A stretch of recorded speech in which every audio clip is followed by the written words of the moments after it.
लक्ष्मी ने ले लिया फाइनली ऋषि की जिंदगी से दूर जाने का फैसला और शहर छोड़कर रातों रात चली गई लक्ष्मी। जी हाँ दोस्तों, भाग्य लक्ष्मी के आने वाले धमाकेदार एपिसोड में मलिष्का के लक्ष्मी के घर आकर लक्ष्मी को परेशान करने की वजह से जब लक्ष्मी शालू को कहेगी कि अब यहाँ पर रहना मेरे लिए ज्यादा ठीक नहीं लग रहा और ना ही पारो के लिए लग रहा है, तभी शालू कहेगी हाँ दी, लेकिन हमें पारो के लिए लड़ना तो होगा ना। तभी यह सुनकर लक्ष्मी कहेगी हाँ मैं तो पारो के लिए किसी से भी लड़ने के लिए तैयार हूँ। जहाँ पर तभी लक्ष्मी आधी रात को शालू के साथ बाहर निकल जाएगी। तभी नीलम और उसकी बहन और करिश्मा बुआ पारो को ले जाने के लिए लक्ष्मी के घर आएंगे और साथ में ऋषि आयुष भी घर आएंगे। जहाँ पर तभी घर में सिर्फ रानू चाची के होने की वजह से ऋषि आयुष और नीलम रानू चाची को कहेंगी कि लक्ष्मी कहाँ है और पारो कहाँ है। तभी रानू चाची कहेगी मुझे नहीं पता, लक्ष्मी यहाँ पर इस घर में आई ही नहीं है। जिसे सुनकर तभी ऋषि आयुष और नीलम को काफी बड़ा शौक लगेगा। जहाँ पर तभी आयुष और ऋषि लक्ष्मी की चाची को कहेंगे कि आप प्लीज हमें बता दीजिए लक्ष्मी और पारो कहाँ है। तभी यह सुनकर रानू कहेगी मुझे सच में नहीं पता,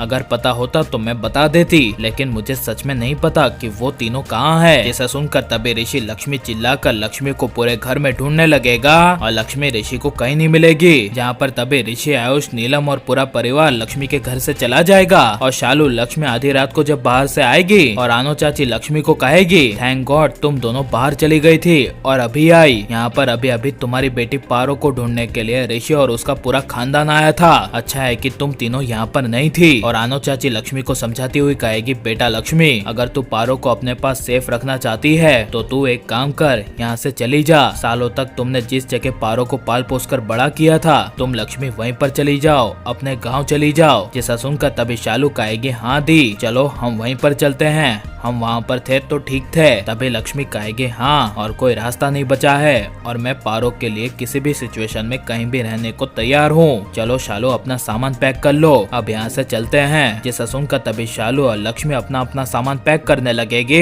जहाँ पर रात के समय की सुबह की बस होगी तभी लक्ष्मी शालू अपने सामान के साथ पारो को लेकर बस में चढ़ जाएगी और रानू चाची आधी रात को सुबह लक्ष्मी पारो और शालू को बस में छोड़ देगी और लक्ष्मी शालू अपने बस में सीट पे बैठ जाएगी। जहाँ पर लक्ष्मी को अपनी पुरानी सारी यादें याद आएगी। जहाँ पर जब शालू लक्ष्मी को कहेगी कि दी क्या हुआ, तभी लक्ष्मी कहेगी कुछ नहीं। तभी शालू कहेगी कुछ याद करी हो क्या, तभी लक्ष्मी कहेगी कुछ नहीं बस यूं ही कुछ याद आ रहा था। जिसे सुनकर शालू समझ जाएगी। जहाँ पर तभी सुबह पारो के लिए गुस्से से पूरे घर में हंगामा कर देगी और कहेगी कि हम पारो को कैसे भी करके इस घर में ला कर रहेंगे, क्योंकि पारो हमारे घर का अंश है, हमारी पोती है, वो दुनिया में चाहे किसी भी कोने में क्यों ना हो लक्ष्मी, हम पारो को लक्ष्मी के पास से इस घर में ला कर रहेंगे। तभी ऋषि नीलम को कहेगा ये गलत है मॉम, जो भी आप कर रही हैं और पारो को लाने की कोशिश कर रही हैं वो सब गलत है। जिसे सुनकर तभी नीलम को काफी बड़ा झटका लगेगा और नीलम ऋषि को कहेगी तुम मुझे गलत बोल रहे हो। जिसे सुनकर तभी ऋषि कहेगा हाँ मॉम मैं आपको ही बोल रहा हूँ, क्योंकि इस बार आप मॉम गलत हैं। जिसे सुनकर तभी नीलम अपने मॉम वाला इमोशनल कार्ड खेलने लगेगी और ऋषि को माँ का वास्ता देने लगेगी। लेकिन ऋषि इस बार नीलम की बातों में नहीं आएगा और लक्ष्मी हमेशा के लिए ऋषि और पूरे शहर को छोड़कर सही करेगी क्या नहीं। और आप ऋषि लक्ष्मी को एक साथ होते हुए देखना चाहते हैं क्या नहीं, कैसा हमें कमेंट में जरूर बताएं और आप हमारे चैनल को सब्सक्राइब करें।